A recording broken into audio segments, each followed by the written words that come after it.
Good morning from the Hashknife. Well, I'm going to take you on a little ride this morning. I'm out here looking some cows over, checking them out. Me and the horse with no name. And just going to kind of look some of these girls over and see what we can't find. I've spotted one out here a ways away, and we'll see if we can't get a little closer to her. She may or may not have a calf, and we'll check it, make sure it's up and sound if she does, and what number we're looking at so we can tell who to match her with when we make a tag and put a pink or a blue one in its ear, or maybe even a yellow one. We'll see how we've got them on our list of who we want to keep, who's a potential to keep, who we don't want to keep. It's a long story, so stay tuned. Well, we found her. She'd moved on me, come around a bunch of these other cows, and as you can tell, she's kind of wringing her tail a little bit. She's uncomfortable. She's got a really tight bag, and she's wanting to move up and down and try to relieve some of I'm sure she's having some contractions. I'm going to be just kind of gentle here a little bit, past some of these older cows. Let her sit, let her watch her a little, see how she does. This was the cow, this was 95, that's the one I thought we had down there. Last year she lost her calf. We never found it. It had some afterbirth, but it was right there in the corral because last year was her first year to have a calf. And I was checking them all the time at about 2 in the morning. There was afterbirth and no calf, and I looked everywhere. I was like, it was the oddest thing in the world. No drag marks. You couldn't see anything in the snow.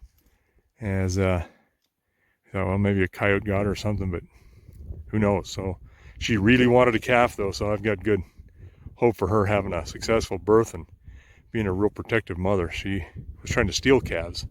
That's not always a bad thing for the want to, but we don't want her to follow through and break a bond with a natural mother, like I'm trying to do with a twin. Yeah, I know I'm full of hypocrisy here. Yeah, we'll give her a minute and watch.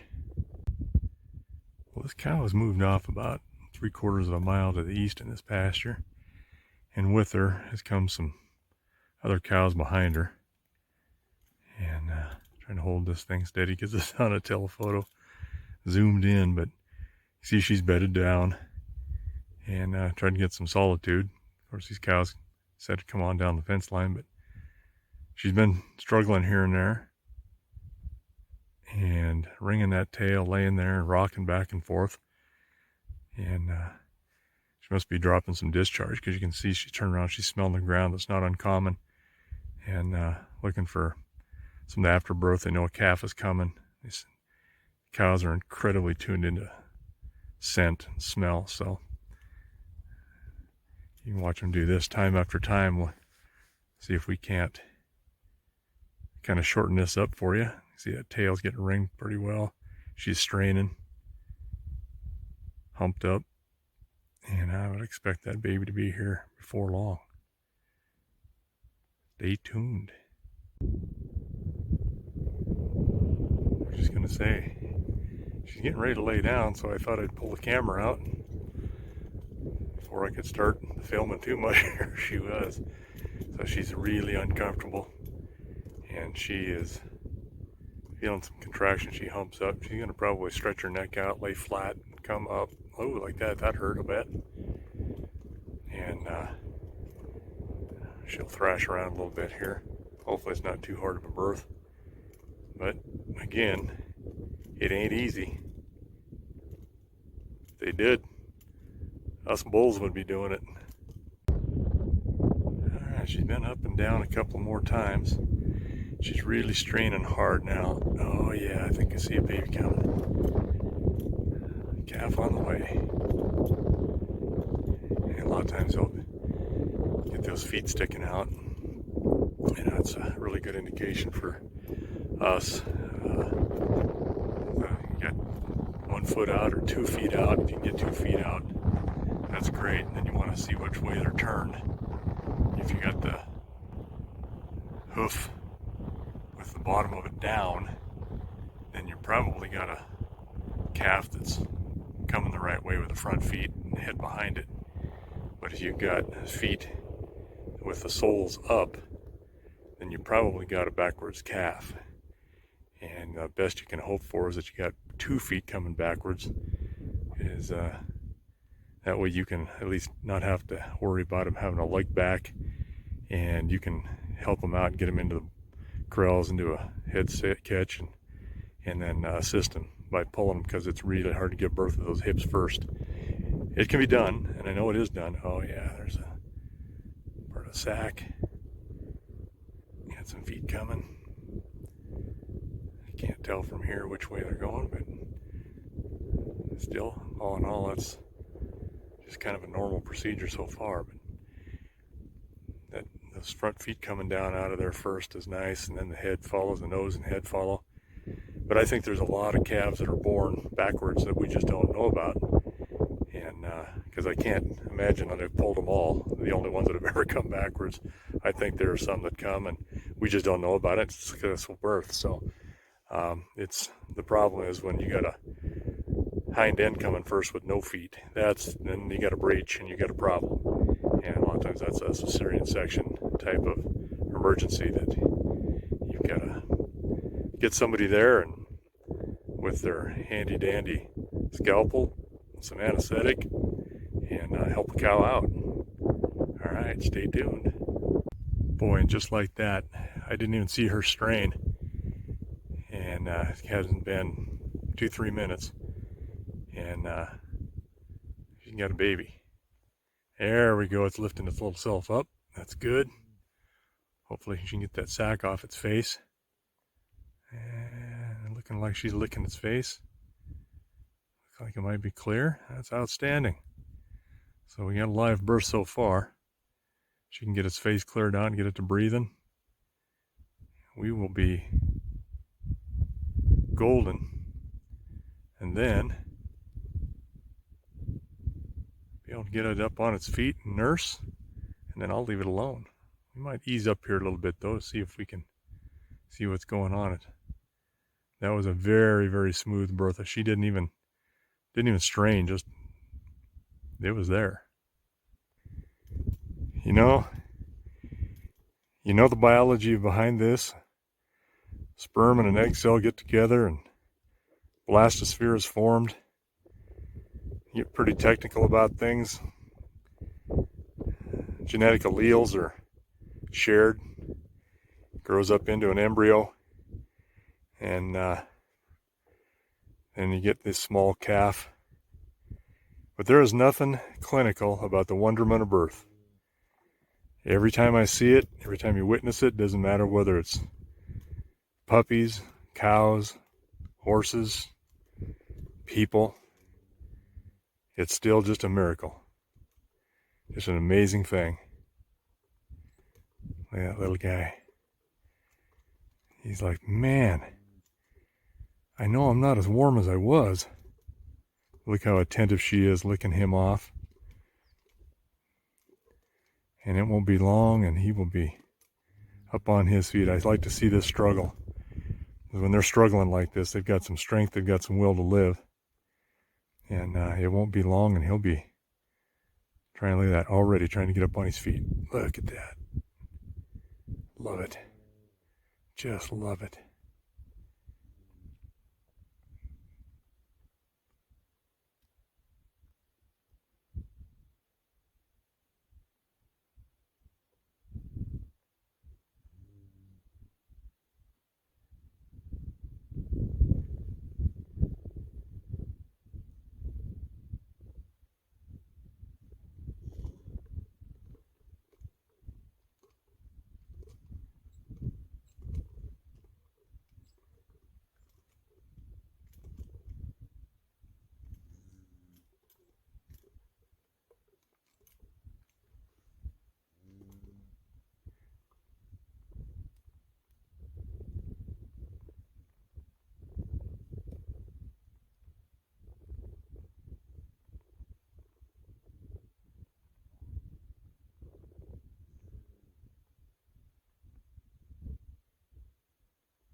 Sorry, my horse is moving here.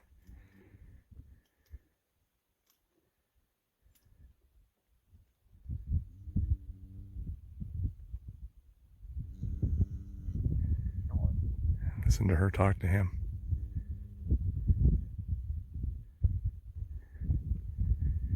It's kind of fun. He's trying to get up like a horse. Horses always get up with the front feet first. Everything else tries with the hind end first.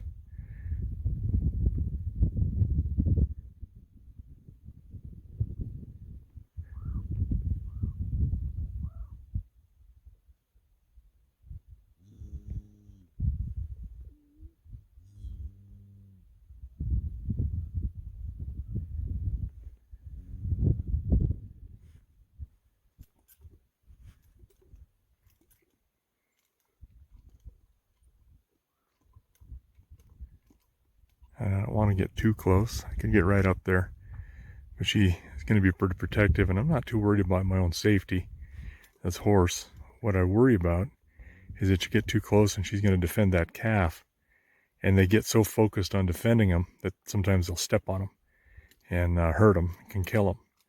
So we want to just use a little bit of discretion and watch her for a little bit. We won't get any closer. She's concerned about us, but she's watching him. So that every time that tail swishes like that, she's telling me to back off. You watch her when she picks that head up, she'll swish that tail just before she drops, or just as she drops her head. See if she does it again here. Just licking them off. That cow's tongue is really rough. Gets all of that amniotic fluid off of them. Stimulates them to move, warm them up, and try to get them up so that they'll get up and nurse. And being born's hard work, as you can see. There's a flop down. Now watch her. Flipping that tail. See that? Yeah, she's not happy with me being here. She's telling me to back off. Alright, we'll give him a little bit more and we'll see if we can get him up once.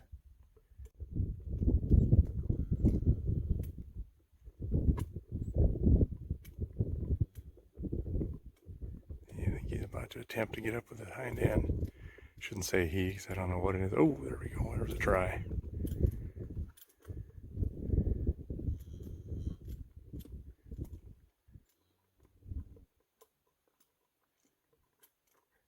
And she hasn't delivered the afterbirth yet, the placenta. And she will at some point. I hope there's not twins. I know it sounds like it's a lot of fun and everything, and we've shown a couple of them. But she could handle twins. She could, got a lot of milk, and she's a good, strong cow. But still, it's risky. And it really taxes the cow. It really takes a lot of weight off of them to support two calves, just double the milk output if they do that and if they sustain them nicely. Otherwise, they don't have the milk to, then that calf is, or both of them will not be quite as big as they should. There we go. Come on, little man. Come on. Or little girl. I don't know what you are. Oh, bang. Yeah, the flip-flop. Still trying.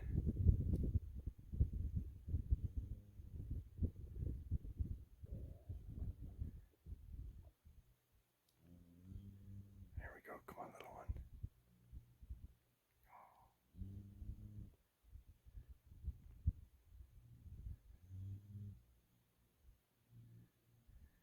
Could use that hind end up first. You'll be better off, little guy.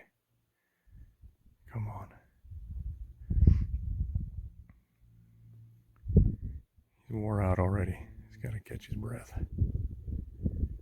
It's amazing to me that they do what they do. They get up, and the whole instinct is to get something to eat, and they'll nose around this cow for a while until they find her lunchbox and latch on, and once they figure that out, you think sometimes it's going to take forever and they're not going to make it. Eventually they do.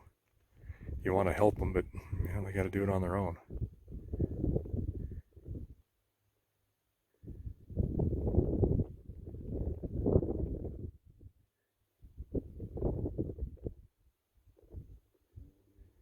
she'll deliver this afterbirth of the placenta, and then while he's learning how to get up and move around a little better and to eat, then she will consume that placenta.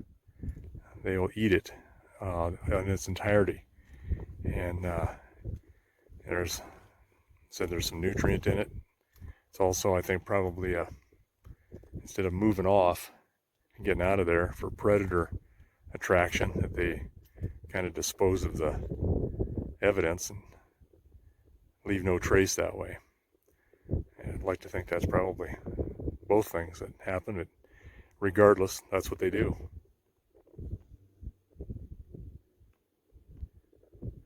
He's going to try her again. Come on. Come on, little one. Look at her continue to lick on him. Pick him up. Push him. They'll just stimulate them till they keep going, till they keep moving.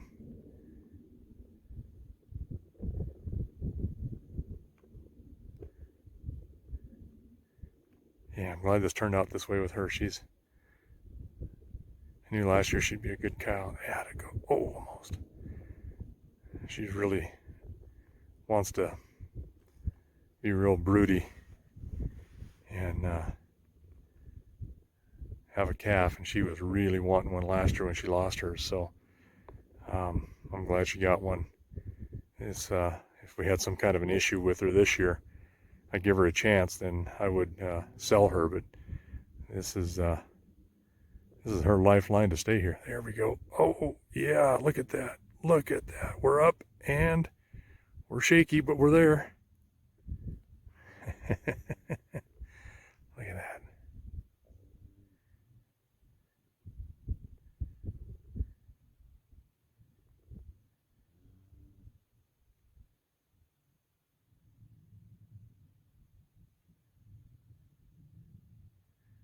Amazing how fast that happens.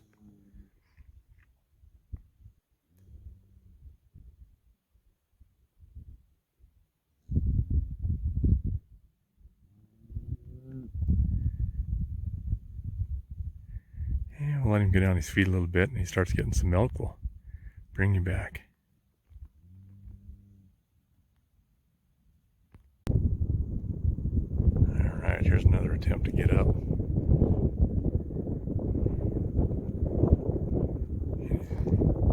Gonna try to look for a dinner bucket if he's like everybody else. And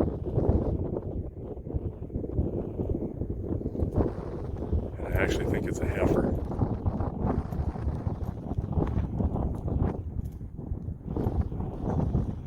Got a little snow squall coming through here, and the wind's starting to pick up. It's uncomfortable for me, and I'm not wet and furry. I can imagine what it's like. And it is incredible how tough these little animals are. So delicate, yet at the same time, so tough.